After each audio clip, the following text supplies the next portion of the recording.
Hello, welcome to this video. My name is Art Verhoeven, the AR Lights, and in this video I want to show you how to create a beam picker with the Attribute Pickers plugin. Okay, let's go to the Home PC for this, and then in the Home PC you can see that I already created a gobo picker, a position picker, and the color picker, and there are all the macros already, the related macros already here. All this is shown in my previous videos, so if you did not see them, please first watch the videos about how to import the macros, how to create a picker, position picker, and gobo picker. So now we're going to exclusively talk about the beam picker.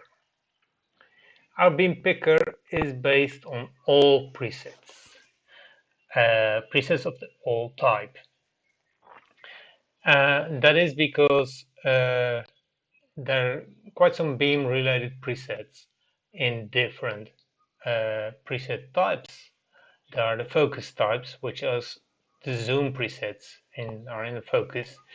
Then we have here some presets for some prismas and frost and things that are in the beam.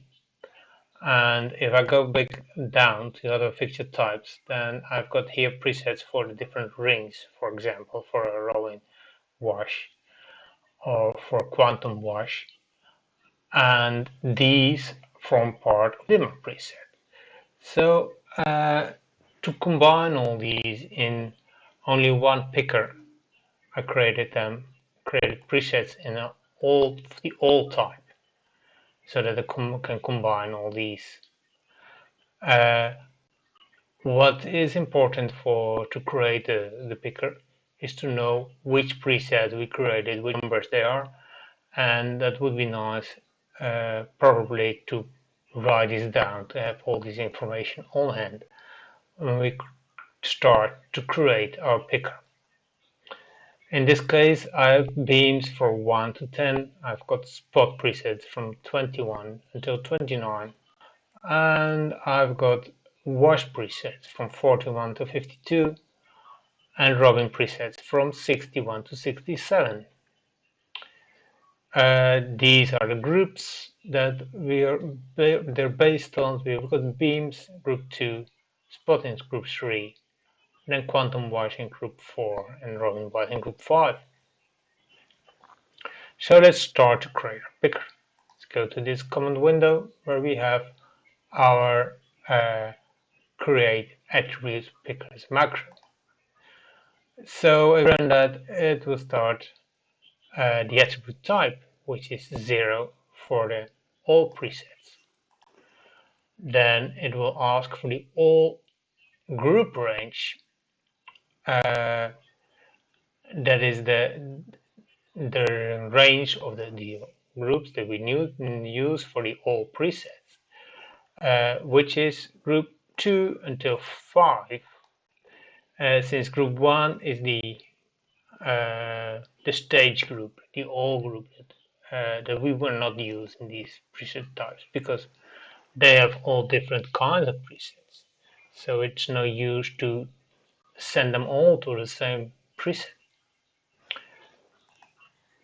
The beam or preset range. The beams are in preset range 1 to 10. So that's okay. But the spots are in 21 until 29. Then the quantum wash presets are in 51 until 52. And finally the Robin washes are in 61 until 67. The layout number I keep on the default value. You can change it if you don't have space here, but you do have space in other number. The layout 1 is 11 for screen 1. That's where we're going to create it for. And the height is 4. So the macro pool offset, that's where the markers go and where the images and the sequences go. I keep it all to the default values. But you can change it if you need that space for other things in your show. Reuse the autofocus settings. As I've shown before, I already have created a Gobo picker presets. The autofocus settings are created to be able to have our Gobos always in focus, and that they will stay in focus if we change our zoom or our Gobo reel. When I created the Gobo picker, I already created the autofocus settings. So I keep these same settings. If you first create the all presets or the beam picker, then you can create the settings here and later in the Gobo picker and reuse them. I reuse these settings, so now it will create our picker. It's not that big, it's only 38 buttons. But okay, let's see what it's doing. It's going here, all presets, right? All presets, this one. Zoom to fit, and there is our picker. Okay, let's store it here so that we can have it all on. Only one. Okay, so now we have our beam picker here, and now the next thing we need to do, of course, is to fill it with images just like the rest. So our first image in this case is a zoom, very narrow zoom. So that could be this one. And the next is a narrow zoom, that could be this one. And okay, I'm going to pause so that I can fill all these images. Okay, now all the images are here. These images are all from the standard library. You can create more images. You can see they don't have to be square, they can be round, they can have any form actually. And you even can have images with colors and things like that. Right, this looks pretty nice, but there's one thing that doesn't work right at this moment. And that is when I choose a zoom and later I choose a prisma, then the zoom goes off.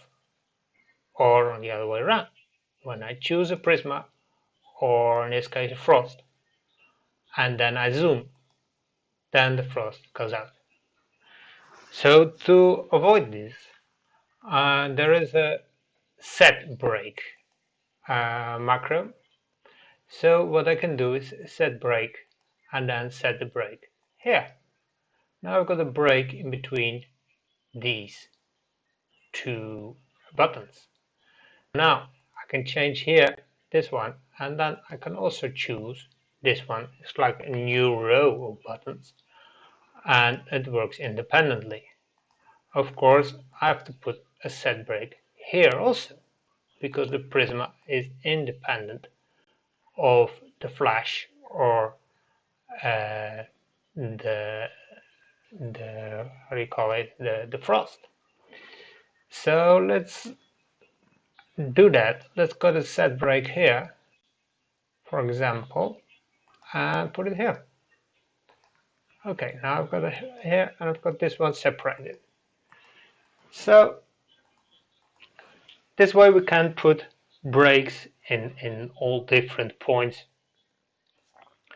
and then we have our all picker ready.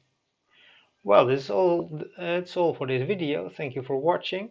I hope you enjoyed the video, and I hope you will enjoy working with the attribute picker. The next video I will record in Swing Electric Show, which is a local rental company, so that I can show you there how it works, how we can work live with the autofocus option of this plugin. Thank you very much, and I hope to see you again.